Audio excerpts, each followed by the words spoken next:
Well,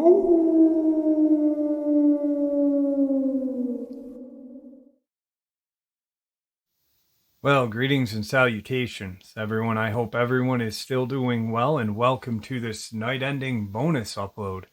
Before we jump into it, a couple quick links. As many of you know, I rely on Patreon, PayPal, channel membership, and the merch to help the channel to continue to grow and go. Links to Patreon, PayPal, and channel membership is in the description below. Merch displayed directly under the video. Also, Dogman Frightening Encounters, Volume 1 through 3, the audiobook versions. They were written and researched by Tom Lyons, narrated and produced by me, Jeff Nadolny. Those audiobooks are available on Audible, Amazon, and iTunes, links to which are also in the description as well. And finally, last but definitely not least, if you'd really like to help support the channel to continue to grow and go, simply subscribe. It does not cost a cent. Click the like button, takes half a second.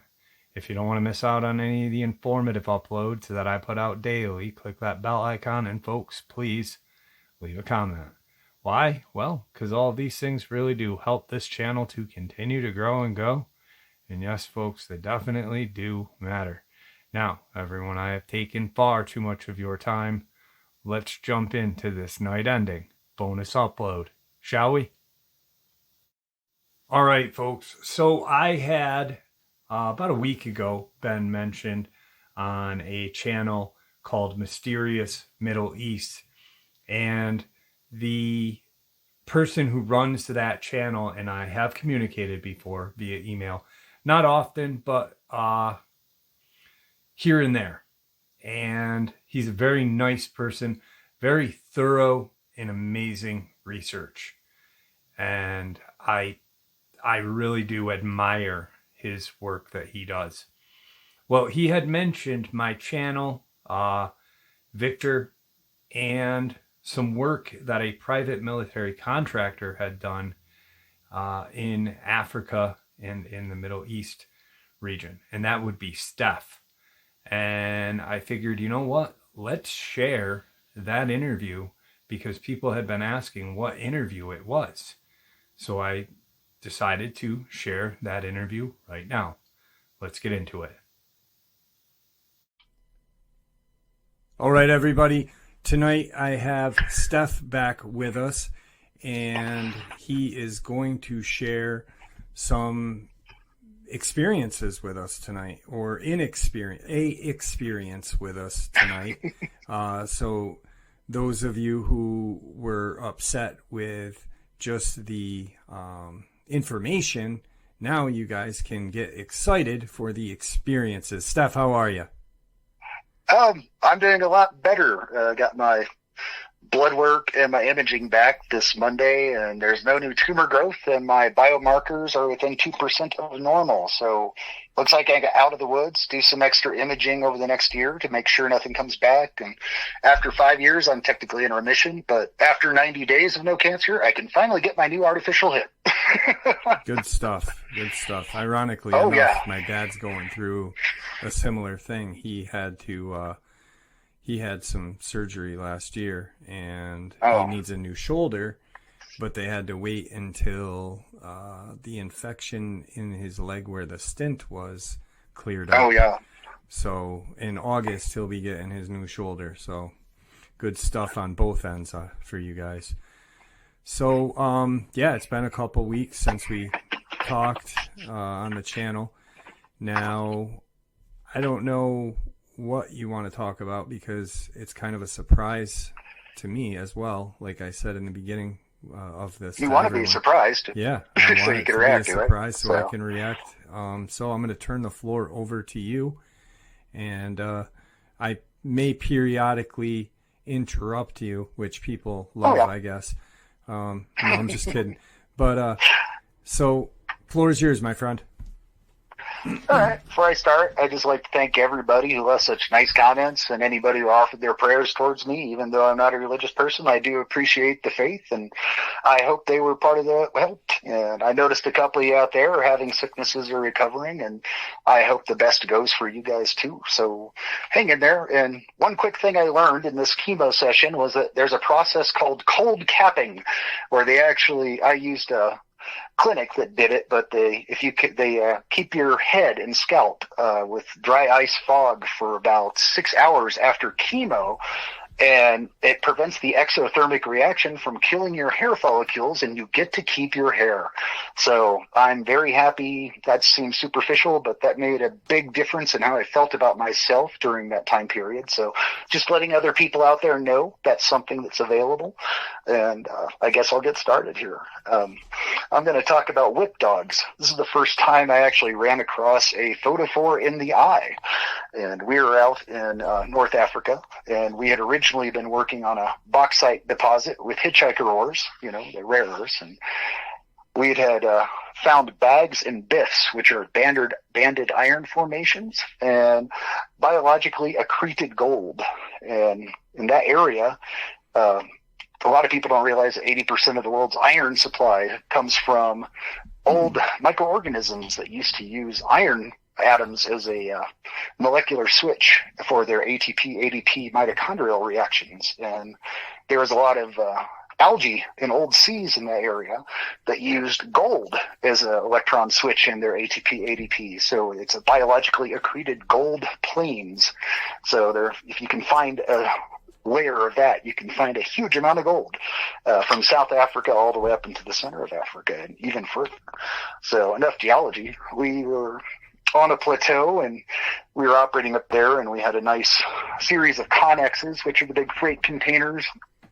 Those are usually organized into a semi-fortified situation, and so that's just a general overview of what we were doing. So it was somewhere in the second or third week. There was a large amount of noise and a bit of gunfire from the south side, and a lot of us went over. There were no insurgents in the area at that time, so we were a little bit surprised, and none of the lookouts had said anything, because we have indigenous hunters and lookouts out there that help keep the animals back and give us a heads up if militants are coming in. And so a lot of us ran over there, and by the time we got there, there was something on the ground, big. Not like super big, but like about caniform, as I've said. It's about 4 foot at the shoulder, and it's probably about 5 feet long, not counting the tail. And it was just thrashing on the ground, and one of the guys was dragging one of the indigenous away from it, and that guy was bleeding pretty bad. And a couple other guys had got there before me, and they finished it off. But man, that thing was thrashing. It had taken a lot of rounds, and a lot of animals slump or run or do something, but man, it looked like a seizure. I don't know if you've ever seen an animal in extreme pain, or extremely aggressive. You know what I'm talking about? I do. I had a dog that had epilepsy, and he used to have seizures all the time. Okay, it kind of looked like a seizure, but I mean, this thing was obviously shot to hell and dead.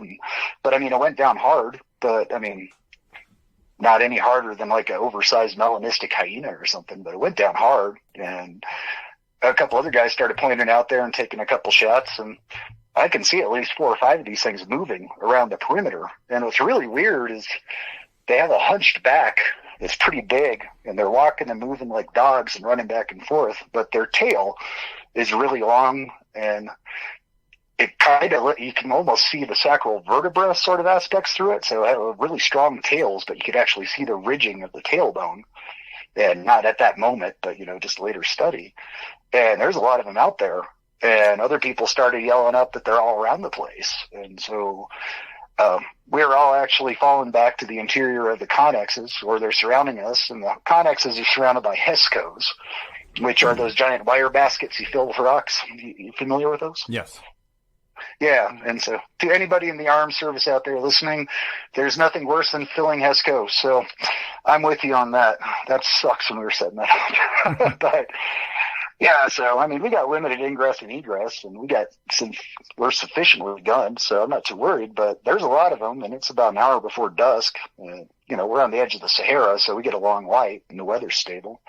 But yeah, I don't know what these things are. I mean, they look like hyenas missing fur, except they're, back. I guess they look more like greyhound or whippet, but like super big. Okay. Does that make any sense? Yeah. Yeah, kind of that structure, except they're like, they kind of have that hunched shoulder and the head's down a little bit, sticking forward. Yep. And their tail is weird because the tail is angled down. Not like straight down, but, kind of angles down. And the tail is about another 2 feet off the body, but those tails are strong. They're like Rhodesian Ridgebacks. They'd be running and then they could change direction like 90 degrees going really fast. So we had no idea what we were dealing with. So we were shooting them out and they wouldn't go away. And there was a lot. I have no idea how many were out there. So we had already called back into base and we were told them what we were dealing with. And I was like asking them what's out here and what these things are because none of us know what they are. And they said an EH team would be out, which is Environmental Hazards Team. And those are G1 or Gamma 1 and we're Gamma 2. So Gamma 1s get a lot more money and they're usually permanently bound to a governmental group. So I never wanted to go that high because then you're in for life. That would suck. But yeah, they got out there pretty quick because we were only about, I think we're only about 20 miles from one of our actual forward base areas. So they got out there really quick and sat down and yeah, they pulled a lot of us aside and they saw what was going on. They asked us questions and then they said, we got it. And they all loaded out and 2 more copters came in and there was 3 Gamma 1 teams total. And yeah, they got their gear, went out there and started shooting the shit out of them. And we stayed, excuse the language, but we stayed back at the Connex area and a lot of us stayed up top on the Connexes and we had a couple of technicals. So we put the Maudeuses on the back of the technicals aimed out to the areas we were worried about. And not much happened after that. And we provided support. Anything got by them came our way. We'd plunk it. And after a while, everything had calmed down and we got back to some basic work what we could do inside the area. And so I grabbed some rack really quick and slept. And by morning, the EH team was back and they were clearing stuff out. And they actually gave us restriction zones that we weren't to go out to and stuff like that. And it was like, all right, can I get a blood sample of one of those things? And the guy's like, yeah, go ahead. He laughed. And I was like, huh, okay. A little side note, during the night, the individual that had initially gotten bit, who's named Kasai, he actually developed an anaphylactic reaction. Really strange. The allergic reaction, pretty extreme. To the bite, or was he bit? Yeah, or around. Okay. Yeah, no, his whole forearm was just torn to shreds. Wow. And it was swelling up pretty bad. And apparently he started developing anaphylaxis about half an hour after that. They hit him with epi and a couple other things and stabilized him pretty quick. And they got him out on one of the helicopters. So, he actually did fine, but that was really weird. So I was a little bit nervous. And so we just took on contact handling. So basically don't touch it. Right. And, so I did manage to, go ahead. So when you approached the scene, the creature was already, now what did you call it again? I'm sorry. Well, I found out one of the EH guys called it whip dogs. Whip dogs, and, okay.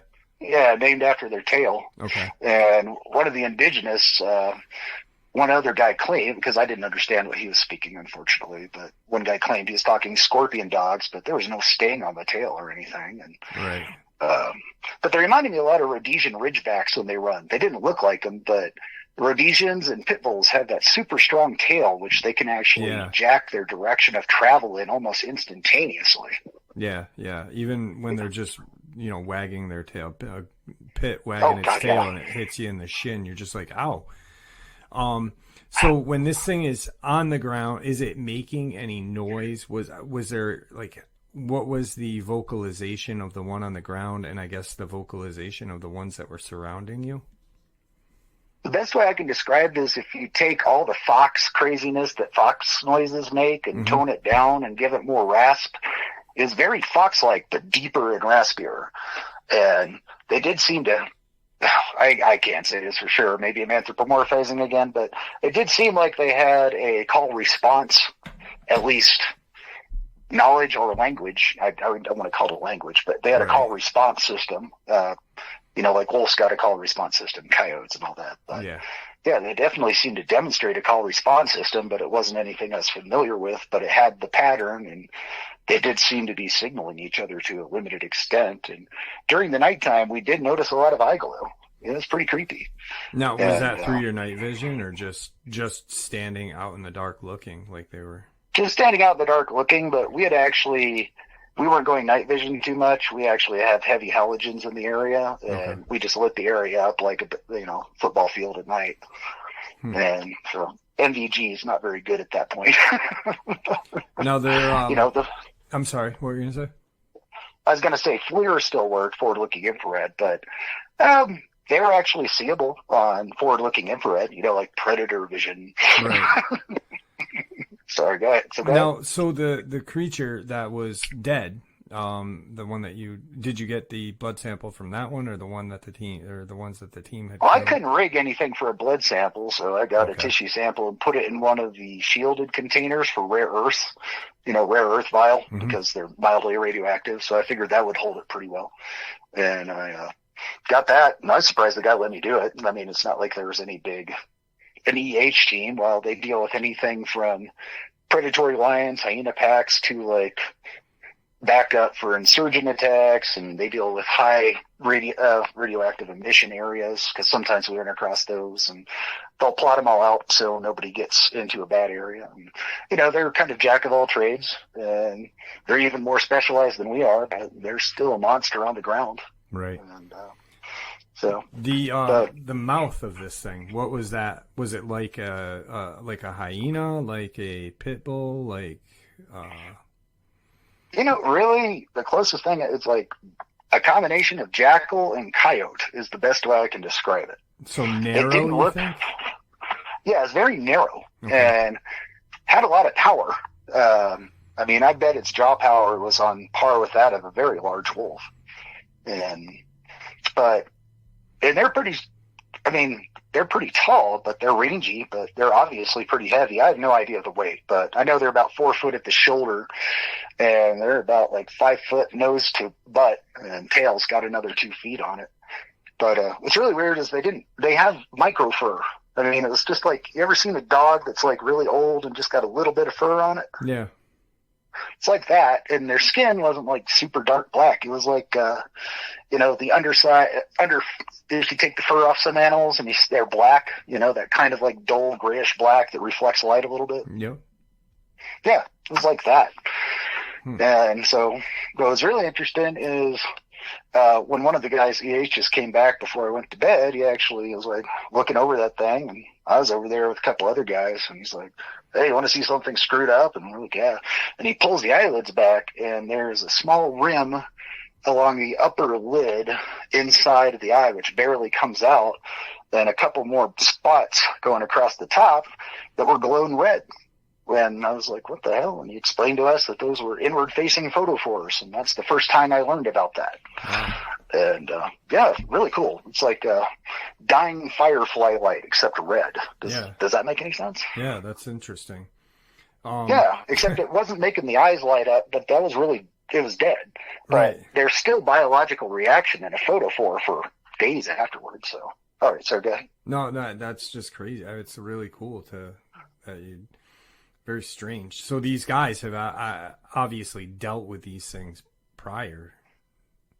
EH teams are environmental hazards, and even if for insurance purposes, other than normal encounters, be they unexplainable, monstrous, or otherwise, are technically classified as environmental hazards under our insurance bond. So if they're under our insurance bond, they're in known quantity, and the EH team knew exactly what they were dealing with, or at least felt confident, and they didn't get hurt at all, and they cleaned up the whole area. Right. Apparently what had attracted them, they think, or that I at least got out of one of the EH guys, was that there had been a large poaching drop in that area, probably about 3 miles out.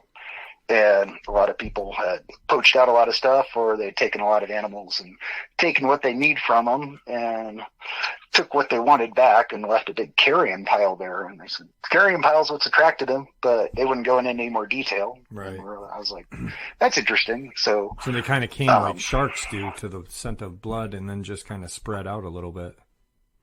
Yeah. And I talked to a couple of indigenous, and they just called them. It translates to whip dogs, or they're just another one of the Jin with another name. Jin spirits, something or other dogs. That was going to be my next question: is what if anything did the indigenous, if you were able to speak to them, said about the thing, and if they were like cave dwelling, or I mean, it's obvious you're kind of in the desert a little bit, so it's. Oh yeah, we're in the northwest of Sudan. If you look on that map, it's your topo map's toilet paper once you get out of that area. It just doesn't matter. It's flat sand for way long time. Yeah. I don't know. There is an actual a closed drainage basin in that area, meaning like the Great Salt Lake is a closed drainage basin, is a good example. Nothing gets out underneath the sand, and there's a lot of halide deposits or salt deposits and different sort of seabed stones in some of that area. And if the water is not there, then, there was old water. So the limestone area and the halide deposits or salt deposits would have a whole bunch of caves in them just due to water from that, because there's an endorheic basin probably like about 8 miles from there. Right. So, and one of the locals actually said, one of the locals pointed out something interesting, and I'm surprised none of us thought of this. He's like, yes, that's where Anubis came from. And I'm like, what? And he says, the legends of Anubis came from those damn things. They come out of the sand. They kill. And I'm like, okay. I feel like I'm in a bad movie here. But yeah, he's a good guy, but really old school. Yeah, I'm wondering if I mean, the way you're describing it, Anubis really doesn't look like he's that hairy. And he does have kind of a jackalish looking face as well. None of these things had ears that popped up. It looked like they were permanently laid down, but I never saw an ear up, but they're always down, even when they're dead.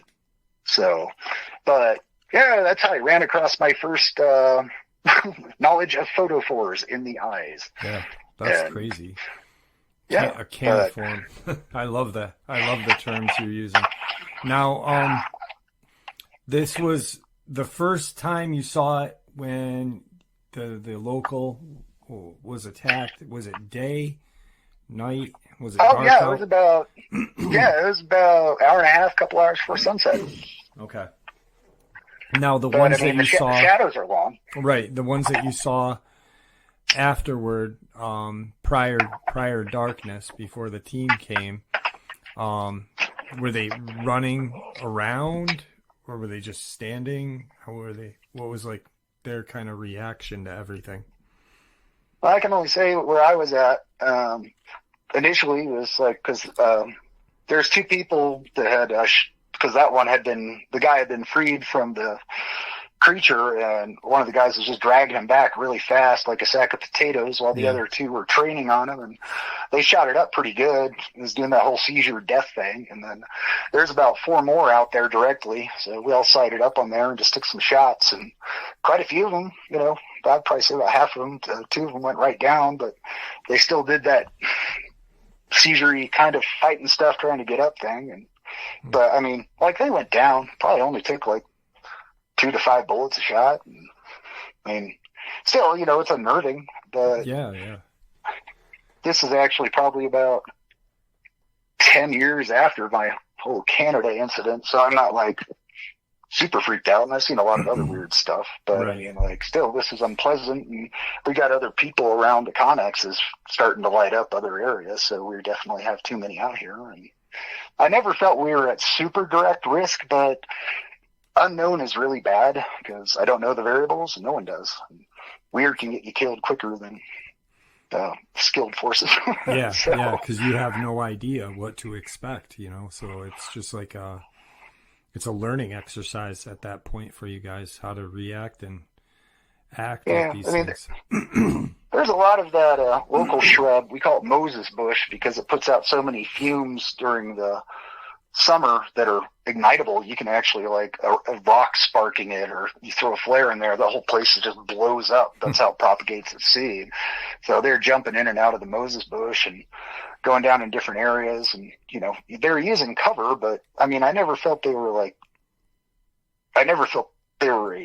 tactical threat or a Right. skilled threat. They're obviously, by myself in the desert, I would not like my odds, but we were well established. So, but it was still, it was unpleasant. But we had a lot of support there in very quick time, and we had everything mitigated other than the guy having the anaphylaxis. Yeah, what there was happened? no other issue or Did incident. you see him after he left? Did he come back, or? I mean, he came back he came back pretty quick, but I don't remember exactly how long it took him back, but it was a lot shorter than I would have expected. I mean, people in the desert don't bleed out. It's part of a genetic thing. You know, their bodies, just water conservation wise, they clot fast. Okay. So, and that's not a racist comment. That's just adaptation to the environment. It's Right. true. No, I'm thinking of like the anaphylactic shock thing, and you know what maybe it caused that. I wonder if it was like a kind of like, you know, the kimono dragon has kind of a bacteria in its mouth. Maybe that's what caused this, because of a bacteria in its mouth. Yeah.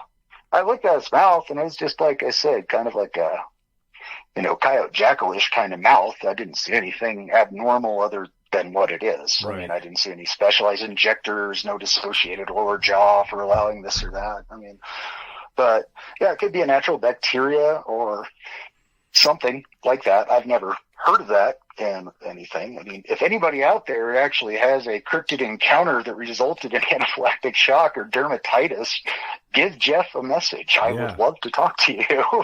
'Cause that's very interesting. You know, it's kind of weird to think, you know, maybe it's one of their tactics of hunting, bite quick or cause shock, and, you know, in case they get away, they will eventually find you. Oh yeah, that guy was definitely in shock. I mean, like, it didn't seem to have much fear of people coming up on it. I talked to the guy who gunned it first, and he just saw like the guy getting taken down, and he just, you know, you don't have much time to look at stuff. So you're just like, there's a creature on a person, take some careful shots. And, you know, that's what he did. And the rest of us came into the area. So it's interesting. I mean, the tissue sample just wasn't, I mean, I have equipment for looking at rocks, and, you know, we have some very fine level, you know, even that projects up to a television screen. So it makes it really easy to actually look at the ore bodies and look for, you know, macro, micro expression of the atomic structure. So, you know, we look for various things, and it ranges from 500 to 5,000 times viewing. And you have to be so careful, because we have a tiny little worm gear system to move it around at 5,000 magnification, because you try to move it by hand, it's just going to look like you cover 300 miles in one shot on the screen. Yeah. But tried appropriating that for that, and I just treated it as hazmat, and I really couldn't get much data. It looked there's nothing abnormal like the one up in Canada. It looked like, it's a lot darker though. It looked like oxygen depleted blood. Okay. You know, like you know, arterial blood, God forbid you ever see it, is some bright neon red stuff. But our standard blood that we ooze out of our body when we get cut, or, you know, bad cut, you know, it's that kind of darker, oxygen depleted. Right. Whole thing looked like that. And man, I wish I could have done a lot more with that. But when the team, you know, but that's when the team cleaned it up, did they use any special, or did they just kind of clean them up? They didn't put them in any kind of containers or any kind of like plastic, whatever? They tarped the one in the base, they just tarped the hell out of it and threw it in the chopper. And there's some Chinooks and a couple other bigger transports that were going out to the area and they landed one of the smaller transports, like right in the center. The other ones were going out there and going in, and they're picking stuff up on the underside. And so they were doing a bottom haul for a lot of stuff that I could tell when one went by us. But, right. Now, I know you said you didn't know the weight, but if you had to take a guess, what would you say weight would be if you had to guess? Yeah. And I hate giving subjective measurements, but I'd probably say around, I know, I'd probably say around like, the lightest it could possibly be would be 150, and I think the heaviest it could be is around 300. Okay. But in a caniform, hitting you that hard, that's pretty freaking scary. We got two guard dogs up here that are well trained, and they're 155 pounds, well, 153 and 155. They're two brothers out of a litter, and yeah, they're very fearsome. So if you kind of think of that, and these things were bigger than that, but once again, I don't know muscle density or skin or total bone weight. No, I mean, I had a Nikita that was 110 pounds, and she was a monster, and yeah, she just, that she didn't look like 110 pounds. Well, kind of, not really, but did. But 350 pounds for, anything is large, especially living in the desert too. I mean, that's a lot of food to consume to get to be that big. Yeah, and it just falls into the weirder cryptid family. I don't think their food and our food might be the same, but but yeah, it's just its paws weren't abnormal. The paws were just giant caniform that and there was digigrade, so it was definitely never went up on its back legs. Because the heel was elevated where a dog's would be, with the tarsal bones extending down to the toe, so it's walking just like a dog. But the fact that they can turn so quickly, and they really didn't seem to have that much muscle on the leg. I mean, like, their legs were about as thick as a starving person's arm over there. I mean, but obviously very strong, and they'd have to have a huge amount of tensile strength. The haunches were way over muscled. From the elbow and knee up were actually really thickly muscled, but the lower limbs almost look like they'd snap off, but obviously they're well designed. Yeah. And I thought the paws would be bigger per ratio for dealing with sand, but they didn't look like sand paw construction, or snowshoe hair or any of that. Right. That's very strange. Just the whole, it is a cryptid. That's the thing. It is a cryptid. It's an unknown animal in a location that doesn't have that animal living there. I like the way the man said that's where Anubis came from. They come out of the sand, and like you had said with the mines, maybe they're just coming out of the mines, and the indigenous people are thinking, hey, these things are coming out of the sand, but yeah, they're coming out of the mines. The sand could blow over the wadis and the playas, dried and wet lakes. And there's a lot of wadis out there, which are kind of like an oasis, down in the escarpments between it before you get out in the main desert. So, so that's the first time I saw photophores. I like that guy. He's like, you guys want to see something neat? I was like, okay. He didn't have a hick accent, but he's still actually pretty funny. But yeah, it's like, so that's where I first became aware of photophores, and they obviously knew about them. Yeah, that's pretty amazing. I mean, I wonder how many times they had to deal with these things prior to. And they seem to be very good at dealing with them, or at least dealing with. There's a lot of stuff in Africa that's not reported. I mean, like, if they had first world luxuries like we do over here and time on our hands, I'm sure there would be channels that would put ours to shame. Yeah. I mean, you and I have talked about a couple of non-cryptid events over there that were pretty crazy. But in that location, what are the largest, minus these whip dogs, what are the largest predator in that location that you were at? For that one time, you know what I mean? Like, I'm not saying all the time that you were over there, but there's African dogs in that area, and I mean, like, they're spelled DHOLE. There's just a type of African dog, and there's some out in that area, even though they're quote supposed not to be. But they've been following the main road from Khartoum to El Faizer across Sudan, and then branching out. So, if they're civilization, you're going to get those dogs in the background. But they're not that big, those things are like. Nah, they're like 10-20% of the size of these things at the most. And everything else is pretty small out there.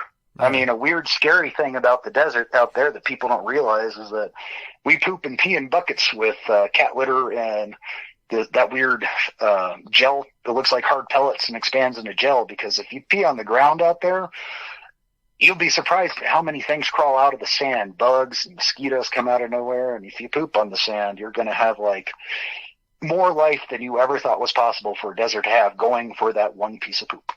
Wow. So we actually have a very closed system with that, because it's almost like a zombie movie. You leave a poop or water or pee on the ground, and stuff just starts popping out of the desert that you didn't think was around. You're just like, bad way to attract nasty things. Yeah, definitely.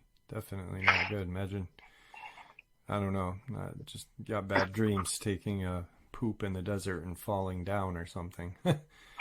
Not a good time. Yeah, it's a little bit weird coming back to civilization. You forget there's a toilet and you don't want to pee. It's like, where's the bucket? And you're like, I'm in the real world now. I got to find a bathroom. Yeah. So these things, I don't mean to keep. Go. But these things are like, I'm just, because I've never heard of it. I've always known that there were, and you and I have had conversations outside of what we've recorded, and we've talked about. Oh yeah. We've talked about Portal. We've talked about different things that cryptids could evolve from or come from, and I've been thinking a lot about portals for certain ones, for certain cryptids that really we don't hear about or that don't fit the norm. And these things are very large for that area. It's almost like you explained, desert animals aren't big because for the simple fact that you're in a desert. Yeah. And how their paws were not meant for running on sand, but they were very adapted to running on sand, or, like in front of you, they weren't having a hard time running. We are a combination of hard pack and sand, kind of like, I don't know, the edge of the sand dunes out there in Colorado. You kind of got that mix of the desert and the sand, so it's more like that. So I'm wondering maybe if there is a portal out in there somewhere, it could be maybe these things are coming from there. Who knows? And we talked about it could be bosonic matter actually converting to fermionic matter, which is actually doable. And, we talked about the science behind that, and to me, that'd make a lot more sense. But yeah, that's a whole different subject, and I have no idea how to talk about that one in a way that would be palatable. But maybe that's something in the future we can talk about. Definitely, maybe. But wow, I'll believe portals before aliens, and I know a lot of people think I'm crazy, but it just makes no sense to me. Well, I don't know. I've thought about it, and I'm on board. But now that the more I talk about this Dulce thing, I'm kind of more on board with the portals and outer space. But maybe there's a portal that leads to outer space. Who knows? Yeah. So. But I agree with you. I listened to your Dulce stuff, actually. I'd never heard of that stuff before. So apparently that's really well known. It's kind of funny. I knew the son of one of the people who worked on Gas Buggy. He was actually a contractor over there. He's based out of Khartoum. But he never talked about any of that. But that was kind of interesting to hear that. Yeah, it's very interesting stuff. It's strange. I mean, like when I was his dad died of like 12 types of cancer. Oh, sorry. His dad died of like 12 types of cancer. Who would that that's be? Why. Actually, I don't think he'd appreciate that. But okay. His father worked on Gas Buggy as a technician and stuff like that, where they're doing a lot of geological assay and clearing. So he wasn't like super rank or anything, but right. Yeah, he died of like 12 types of cancer, and his son really liked the work and had government connections, and he got to be a Gamma 2, and he won the Gamma 1, I think. So anyway, cool. Sorry, I didn't interrupt. No, you didn't. Strange that when I was doing tonight's upload, and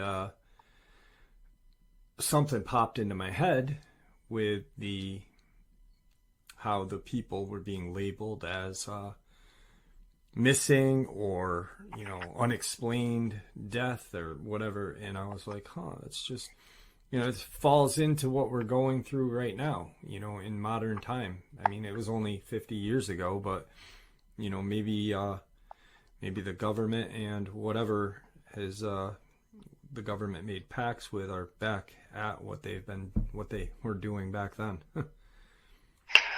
Could be. I mean, I've got a personal prediction that, we've gone through the Bigfoot phase and we're in the middle of the Dogman phase. I think pretty soon in the next 5 to 10 years, it's going to be predominantly pull-offs or whatever they decide to call them at that time is going to kind of come into the new eyeball and wavelength of everybody talking about it. But that's just how feel is going to happen with that. And I think the pull-off fits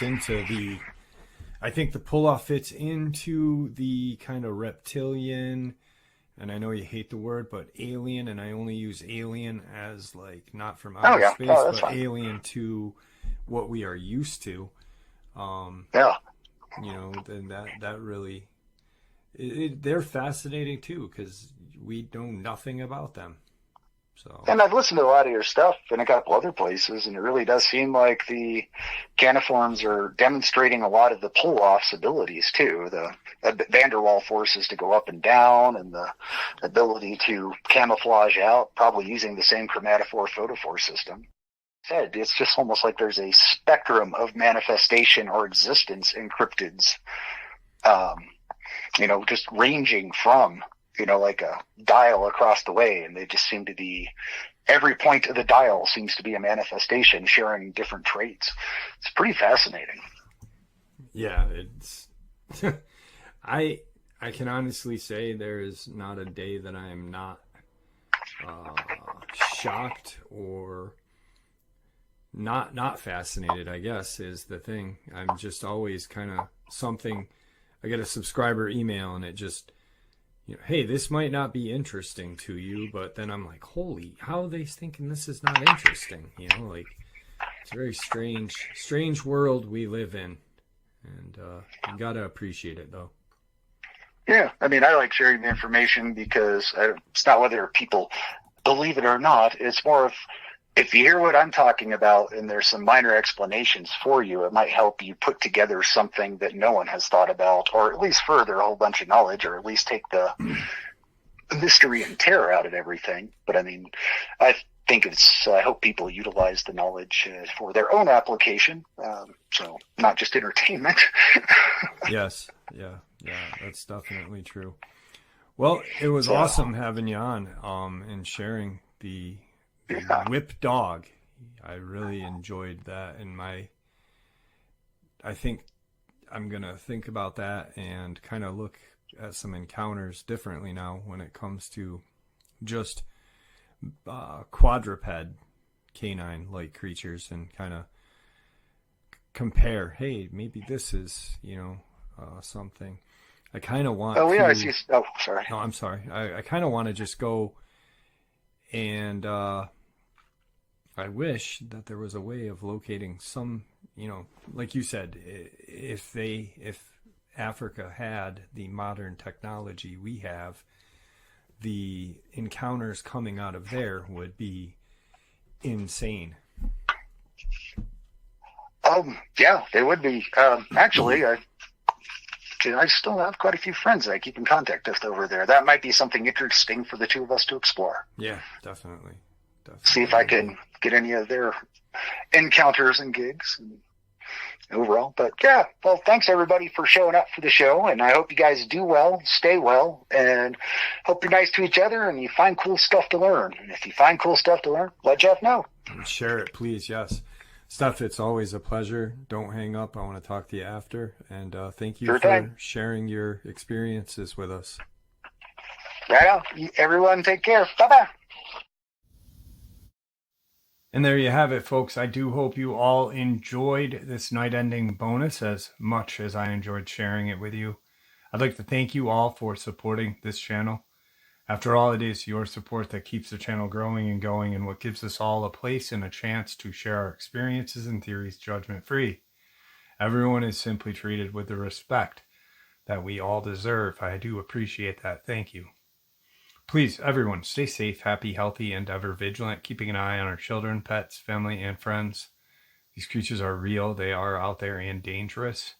Share this information with those you love and care about, and it may just help save their lives someday. Until next time, never stop asking questions, never stop searching for the truth, and God bless you.